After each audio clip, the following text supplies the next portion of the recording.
Waktu menuai itu berbeda dari Galatia 6 ayat 8 teman-teman.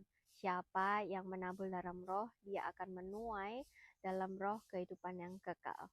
Jadi intinya teman-teman, apapun segala kejahatan dan keburukan di dunia ini tidak akan luput dari pandangan Tuhan ya. So don't worry. Kadang kalian mikir kayak orang tuh jahat tapi kok nggak pernah menuai gitu ya. Pada suatu saat akan menuai.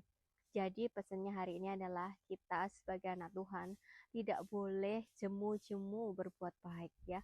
Balasannya mungkin atau manfaatnya mungkin yang kita dapat mungkin nggak sekarang.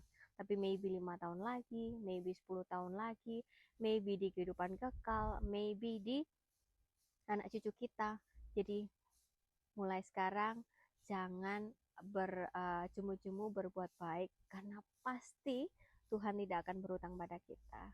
Yuk, tag teman kamu yang selalu berbuat baik. God bless you.